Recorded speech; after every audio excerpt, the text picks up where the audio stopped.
Hello friends, welcome to my YouTube channel. और कल मेरा थर्ड शिफ्ट में 12 अक्टूबर को थर्ड शिफ्ट में 4 से 5 एग्ज़ाम था और इसमें पूछे गए मैथ्स के क्वेश्चन और जीएस के क्वेश्चन और इंग्लिश के क्वेश्चन जितने जितने मुझे याद है वो मैं आप सबके साथ शेयर करने वाला हूँ। और ये किसी से मैंने पूछे नहीं हैं क्योंकि मैंने खुद एग्ज़ाम दिया है तो मेरे को याद हैं क्वेश्चंस, और तो वो मैं आपके साथ शेयर करने वाला हूँ। आई होप आपको वीडियो पसंद आएगी। एक चीज़ बता दूँ, 15 क्वेश्चन ही याद थे मेरे को, बस उससे ज़्यादा क्वेश्चन मेरे को याद नहीं थे। और इन 15 क्वेश्चन में एग्जैक्ट वैल्यू के साथ ये मेरे को क्वेश्चन याद है। ठीक है, तो मैं स्टार्ट करने से पहले बताता हूँ मैथ्स जो उस एग्ज़ाम में आई थी, कल के मेरे एग्ज़ाम में बहुत ईजी मैथ्स थी, बहुत ईजी मैथ्स। मैं 25 में से सारे के सारे 25 अटेम्प्ट करके आया हूँ। अगर किसी की मैथ्स अगर एवरेज भी है, बहुत अच्छी नहीं है, एवरेज भी है, तो भी वो 22 प्लस क्वेश्चन अटेम्प्ट कर सकता है। मैथमेटिक्स का लेवल बिल्कुल ही लो था। ठीक है, रीजनिंग की थोड़ी अच्छी आई हुई थी। फर्स्ट जो शिफ्ट फर्स्ट थी, फर्स्ट शिफ्ट में बोला था रीजनिंग हल्की थी और मैथ्स थोड़ी ठीक ठाक थी, लेकिन इसमें बोल रहे हैं कि मैथ्स बिल्कुल हल्की है। मेरे को तो मैथ्स बिल्कुल हल्की लगी और रीजनिंग थोड़ी सी अच्छी आई हुई थी। तो बिना टाइम वेस्ट के क्वेश्चन को देखते हैं। मैं पहले मैथ्स के 15 क्वेश्चन डिस्कस करूंगा, फिर मेरे पास 4-5 क्वेश्चन मेरे को जीएस के भी याद है और 4-5 क्वेश्चन मेरे को इंग्लिश के भी याद है। तो बाकी इंग्लिश भी आसान थी, कोई ज़्यादा मुश्किल नहीं आई हुई थी। तो फटाफट से पहले मैथ से चालू करते हैं। और ये क्वेश्चन सीक्वेंस वाइज नहीं है, ऊपर नीचे है, जैसे जैसे मुझे याद आते गए मैं वैसे वैसे लिखता चला गया। तो मैंने इंग्लिश और हिंदी मीडियम दोनों में लिखे हैं। वैसे मेरा मीडियम इंग्लिश था पर मेरे को हिंदी में भी कोई प्रॉब्लम नहीं है। तो फटाफट से देखते हैं पहला क्वेश्चन क्या कह रहा है। पहला क्वेश्चन ये कह रहा है, एक व्यक्ति को 20% का नुकसान होता है अगर वो किसी सामान को इतने में बेचता है। तो समझ में आ रहा है। और मैं ये मान के चल रहा हूँ कि आपको बेसिक वगैरह आते हैं, क्योंकि इसमें मैं सिर्फ ये क्वेश्चन सॉल्व करवा रहा हूँ और मैं कंसेप्ट नहीं बताऊंगा, क्योंकि कंसेप्ट के लिए मैं अलग से वीडियो डालूंगा, उसको देख लेना आप अगर आपके कंसेप्ट थोड़े से वीक है। वैसे तो फाइनल टाइम है, सबके कंसेप्ट ऑलरेडी स्ट्रांग हो गए होंगे। तो देखते हैं भाई, एक व्यक्ति को 20% का नुकसान होता है यदि वह किसी वस्तु को इतने में बेचता है। ठीक है, तो वो कितने में बेचेगा कि 30% का फायदा हो। कितना आसान क्वेश्चन है ना। 20% का नुकसान हो रहा है अगर इतने में बेचेगा, यानी कि अगर जो वस्तु है वो 100% की है, उसने 20% नुकसान में बेचा, यानी कि उसने 80% में बेचा होगा कि नहीं बेचा होगा। समझ में आ रहा है। 80% की वैल्यू कितनी दे रखी है, 7160। ठीक है, मुझे कितने परसेंट की, 30% प्रॉफिट में बोला है ना। कितना आसान क्वेश्चन है। 30% यानी कि 100 में 30% का प्रॉफिट इज 130%। इसी की तो वैल्यू चाहिए, तो इसकी वैल्यू के लिए कैसे सॉल्व करेंगे, 130 इंटू में 7160 अपॉन में 80। ठीक है, और ये भी ज़्यादा मुश्किल कैलकुलेशन नहीं थी। मतलब ये क्वेश्चन 15 सेकंड में क्वेश्चन कंप्लीट हो गया था, पता चल गया था। आंसर था 11635 रुपीज़, इतना था इसका आंसर। इतने में बेचेगा तो इसको 30% का प्रॉफिट होगा। और मैं एक अच्छी बात ये बता दूं, इसको पूरा सॉल्व करा नहीं था, ये 4 और 4 से दोनों कट गए थे, आखिरी यूनिट डिजिट थी 5। ठीक है, और ऑप्शन जो थे ना, उन 4 ऑप्शन में एक ही पे था यूनिट डिजिट 5, जो कि ये था। इतना आसान पेपर आया हुआ था मैथ्स का। समझ में आ रहा है।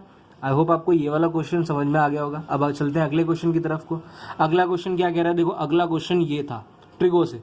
ट्रिगो का लेवल देखो जरा, क्या बोला है, साइन स्क्वायर 45 डिग्री और साइन स्क्वायर 45 डिग्री और कॉस स्क्वायर 45 डिग्री, इसकी वैल्यू क्या होगी। ठीक है, ये मैं बताता हूँ, इतना आसान क्वेश्चन है। या तो आप 45 की वैल्यू पुट कर दो और फिर उसका स्क्वायर कर दो। ठीक है, मैं वो दोनों बताता हूँ कौन से। 1/√2 का स्क्वायर, साइन 45 डिग्री 1/√2 होता है, फिर कॉस 45 डिग्री भी 1/√2 होता है। तो दोनों का स्क्वायर करके कितना हो गया, 1/2 1/2, आधा और आधा कितना हो गया, 1।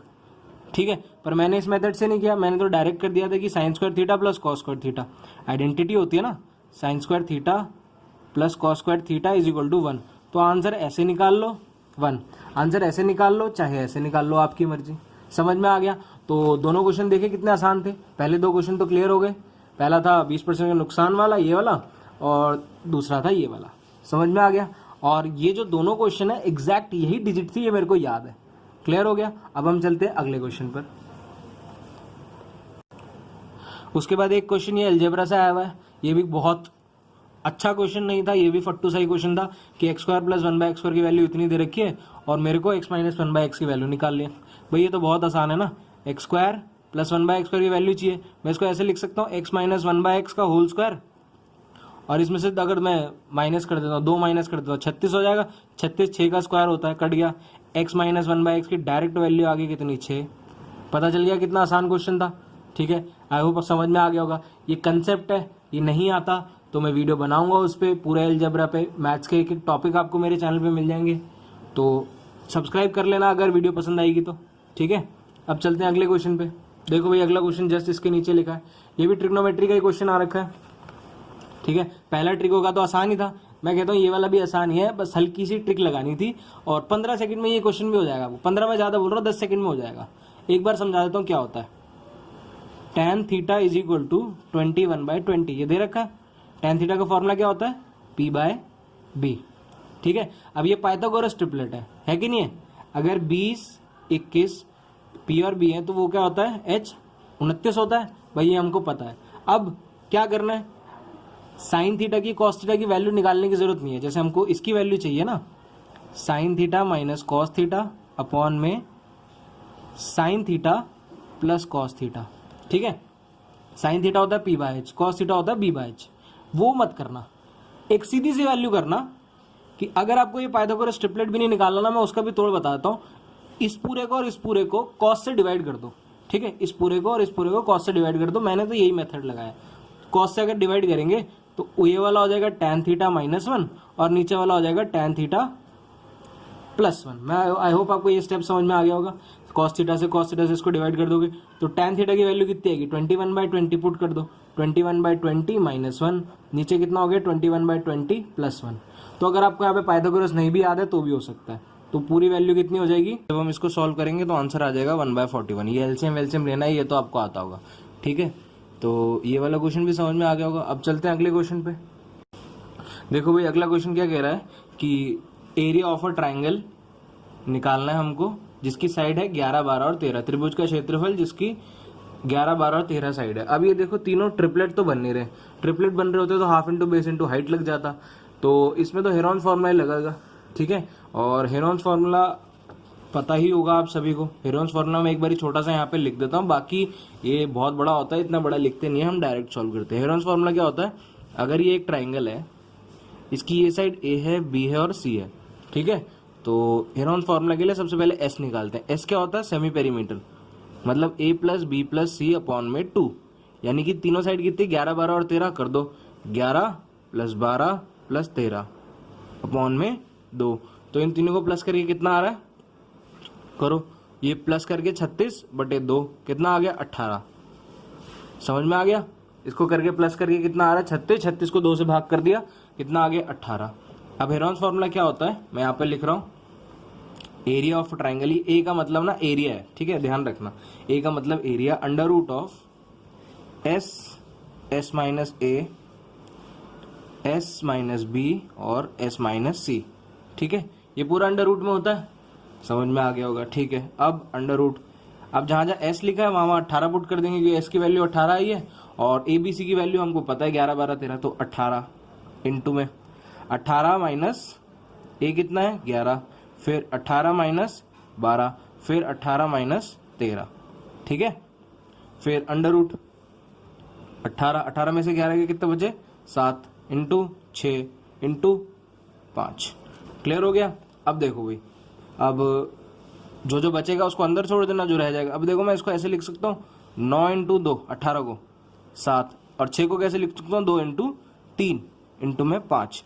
तो देखो 9 जो होता है वो 3 का स्क्वायर होता है और 2 बार आ गया, यानी कि बाहर कितना आ जाएगा, 3 दूनी 6 हो जाएगा बाहर, और अंदर कितना रह जाएगा भाई, अंदर बच गया 7, 3 और 5, जो कि कितना होता है 105 सेंटीमीटर स्क्वायर। ये हमारा आंसर था और यही ऑप्शन में भी था। समझ में आ गया, क्लियर होगा होगा। देखो ऑप्शन में था, एक में √21 था, एक में रूट इतना था, तो आंसर कितना हो गया इसका, √105। तो हेरोन्स फार्मूला पता होगा। और ये जो काफ़ी लंबा लग रहा है मेथड, जब हम सॉल्व करते हैं तो मैं बता रहा हूँ 10 सेकंड के अंदर अंदर ये यहाँ तक पहुँच जाओगे तुम। 5 सेकंड तुमको कैलकुलेशन में लग जाएंगे, 15 सेकंड में क्वेश्चन खत्म। समझ में आ गया होगा ये वाला क्वेश्चन भी। ठीक है भाई, अगला क्वेश्चन देखते हैं। ठीक है, ये जो अगला क्वेश्चन था इसमें मतलब 20-21 सेकंड या ज़्यादा 30 सेकंड के आसपास लग गए थे। ये वाला क्वेश्चन कैसे करेंगे, ध्यान से देखेंगे सारे। देखो भाई, 2x + y की वैल्यू 6 दे रखी है और xy की वैल्यू 4 दे रखी है, मुझे इसकी वैल्यू निकालनी है। अब मेरे को ये बताओ कि अगर ये a है और ये b है तो ये a³ + b³ नहीं है। समझ में आ रहा ना, a³ + b³। तो तुमको ये आइडेंटिटी पता होना चाहिए, a³ + b³ = ए प्लस बी और यहाँ पे कितना आता है A square plus B square minus A B. ठीक है, अगर ये आइडेंटिटी याद होगी, मेरे को तो याद थी इसलिए मेरे से तो हो गया जल्दी से। ठीक है, आप लोग भी याद कर लेना, नहीं याद होगी तो जो मैं वीडियोस डालूंगा उसमें आपको बहुत अच्छी तरह से प्रैक्टिस हो जाएगी इन क्वेश्चंस की। अब देखो ध्यान से, मुझे इसकी वैल्यू चाहिए तो मैं यहाँ पे वैल्यू पुट करूंगा। मुझे क्या क्या चाहिए, मुझे चाहिए ए प्लस बी, वो मेरे पास है। मुझे चाहिए ए बी यानी कि एक्स वाई, वो भी मेरे पास है। और मेरे को क्या चाहिए, दिख रहा है, ये दिख रहा है, A square plus B square, ये चाहिए यहाँ से। तो मैं ये वाली इक्वेशन को यहाँ उतारता हूँ एक बारी, 2x plus Y is equal to 6। अब मैं कर दूंगा स्क्वायरिंग बोथ साइड, दोनों साइड स्क्वायर कर दूंगा तो कितना हो जाएगा 4x square plus Y square plus 2 two ज़ा 4xy इज इक्वल टू, और इधर 36 हो गया। समझ में आ रहा है? तो 4x square plus Y square plus X Y की वैल्यू कितनी है 4, और यहाँ पे 4 4 चौक 16 36, और यहाँ पे 4x square plus Y square की वैल्यू कितनी आ गई 20 आ गई। इतना समझ में आ गया होगा, 20 आ गई इसकी वैल्यू। ठीक है भाई, अब आगे चलेंगे। अब देखो ये आइडेंटिटी मैं लगाऊंगा, अगर ये है 8x cube plus Y cube तो इसकी आइडेंटिटी कितनी बनेगी, इसकी आइडेंटिटी बनेगी 2x प्लस वाई यानी कि a plus B, A square यानी कि 4x square plus Y square minus A B यानी कि 2xy, 2x और y, ये a और b है, मल्टीप्लाई हो गया। ठीक है भाई, 2xy की वैल्यू कितनी है 6, तो यहाँ 6 पुट कर दिया मैंने। ठीक है, 4x square plus Y square, इसकी वैल्यू कितनी निकाली अभी यहाँ से 20, यहाँ 20 पुट कर दिया, माइनस 2 की जगह 2, xy की जगह पे कितना पुट कर देंगे 4। ठीक है, 6 इंटू में देखो 20 माइनस 2 चौक 8 और 6 इंटू में 12 और आंसर 72, और 72 भी हमारे ऑप्शन में आ रहा था। तो ये ऐसे क्वेश्चन हो जाएगा, इसमें बस आपको आइडेंटिटीज याद होगी तो हो जाएगा। आइडेंटिटीज नहीं याद हुई तो थोड़ा सा अच्छा हो जाएगा, तो थोड़ा सा डिफिकल्ट क्वेश्चन हो जाएगा। बाकी अगर आइडेंटिटीज याद है तो आसान रहेगा क्वेश्चन। तो समझ में आ गया होगा, ये प्रॉपर्टी याद करनी थी, ये वाली इस पे अप्लाई की। ठीक है, सीधा सीधा बना बनाया क्वेश्चन दे रखा था, बस वैल्यू पुट करनी थी, इतना आसान आया हुआ था। ठीक है, अच्छा इस क्वेश्चन को हम दूसरे तरीके से भी कर सकते थे। ठीक है, वो दूसरा तरीका बताता हूँ, वो सभी में काम आता है, और मतलब सब में तो तभी काम आता है जब क्वेश्चन आसान होता है। तो ये आसान की कैटेगरी का था तो इसमें भी आ सकता था काम। अब ये मैंने अब भी सोचा तो मेरे को आया, जब पेपर में प्रेशर में था तब नहीं आया था सोचने में, तब मैंने यही पूरा अप्लाई किया था और मेरे को 20-25 सेकंड लग गए थे इस क्वेश्चन में। तो प्रॉपर्टी क्या है, जैसे देखो 2x plus Y is equal to 6, ठीक है, और X Y is equal to 4 है, ये मैं अलग से बता रहा हूँ। ठीक है, ये आंसर आ गया 72 इसका, इसमें कोई प्रॉब्लम नहीं है। देखो भाई 2x plus Y is equal to 6 और X Y is equal to 4। भाई देखो अगर हम वैल्यू सेटिस्फाई करें तो x की वैल्यू अगर 2 रखूंगा और y की वैल्यू 2 रखूंगा तो सेटिस्फाई हो रही है। देखो 2 दूनी 4 हो गया, यहाँ पे x की वैल्यू 2 रखो, 4 प्लस 2 6, यानी कि ये सेटिस्फाई हो रही है। और अगर हम इससे आंसर भी निकालते हैं ना, देखो 8x cube plus Y cube, देखो 8 इसकी जगह पे 2 का क्यूब और y का क्यूब यानी कि 2 का क्यूब, यानी कि कितना हो गया, ये 64 हो गया। 64 प्लस 8 आंसर इज 72। तो ये लो भाई, यहाँ पे ना ये 25 सेकंड वाला क्वेश्चन 10 सेकंड का रह गया, 10 सेकंड का भी नहीं रह गया, 5 सेकंड का रह गया। समझ में आ गया? तो बस यही है, सोचने के ऊपर बात है। प्रेशर ज्यादा था इसलिए मैं सोच नहीं पाया, मेरे को जो इजीएस्ट मेथड लगा था पेपर में मैं ये करके आया था। अब आपको थोड़ी सी बहुत हिंट मिल गई हो कि अगर ऐसे टाइप का क्वेश्चन आता है जिसमें ऐसे प्रॉपर्टीज हो तो आइडेंटिटीज लगाने से पहले 4 सेकंड, सिर्फ 4 सेकंड करके देखना कि वैल्यू पुट करके आंसर आ रहा है कि नहीं आ रहा। अगर आ रहा हो तो अप्लाई कर देना। ठीक है, अगले क्वेश्चन पे चलते हैं। अब एक क्वेश्चन ये भी था हमारा, ठीक है, जब मैंने मैथ्स का पेपर खोला था तो सबसे पहला क्वेश्चन था ये। ठीक है, तो कैसे करना है इस क्वेश्चन को, 2 संकेंद्रित वृत्त है यानी कि कंसेंट्रिक सर्कल है। ठीक है, 2 कंसेंट्रिक सर्कल है, तो फटाफट से पहले 2 कंसेंट्रिक सर्कल बना देते हैं, एक ये रहा और दूसरा ये रहा। ठीक है, बन गया 2 कंसेंट्रिक सर्कल। और बस ये बोला है एक का त्रिज्या 13 है, एक का त्रिज्या 5 है। ठीक है, यानी कि छोटे वाले का 5 होगा, बड़े वाले का 13 होगा। तो उस रेखा की लंबाई ज्ञात करनी है जो छोटे वाले के लिए तो जीवा है, ठीक है, बड़े वाले के लिए जीवा है, लेकिन छोटे वाले के लिए स्पर्श रेखा है। इंग्लिश में बोले तो छोटे वाले के लिए वो टेंजेंट है और बड़े वाले के लिए वो कॉर्ड है। ठीक है, ये आपको पता ही होगा यार, 36 बार ये क्वेश्चन किया हुआ है। ये बड़े वाले की त्रिज्या होगी 13 यानी कि रेडियस, और ये छोटे वाले का रेडियस कितना हो गया 5। क्लियर हो गया, 13 5, तुम्हें पता है 5 12 और 13 ट्रिपलेट होता है, तो 12 आ गया इसका आंसर, ये 12 है और ऑप्शन में 12 भी था, तो 12 पे टिक नहीं करना है। 12 और 12 कितना हो गया 24, 24 था, 24 सेंटीमीटर इसका आंसर था। कितना आसान क्वेश्चन है, कुछ करना भी नहीं पड़ा, 5 सेकंड में क्वेश्चन निकल जाएगा। तो मैं आपको बता रहा हूँ मैथ्स पूरी 15 मिनट में पूरी मैथ्स हो गई थी। जो क्वेश्चन कैलकुलेटिव आया था ना वो डीआई का था, वो डीआई के भी मेरे को याद है क्वेश्चन मैंने लिखे हुए आगे। ठीक है, आगे चलते हैं। ये वाला क्वेश्चन समझ में आ गया होगा। पाइथागोरस ट्रिपलेट तुमको पता है, सेंटर से जो टेंजेंट पे लाइन जाती है वो 90 डिग्री पे होती है। ठीक है ना, ये 12 और 12 तो 24 हो गया। ठीक है, आगे देखो। और ट्रेन जिसकी लंबाई कितनी है 350, वो एक पुल को क्रॉस करती है जिसकी लंबाई कितनी है 250, 20 सेकंड में। तो स्पीड निकालनी है किलोमीटर पर आवर में। पहले मीटर पर सेकंड में निकाल लेंगे, फिर किलोमीटर पर आवर में निकाल लेंगे।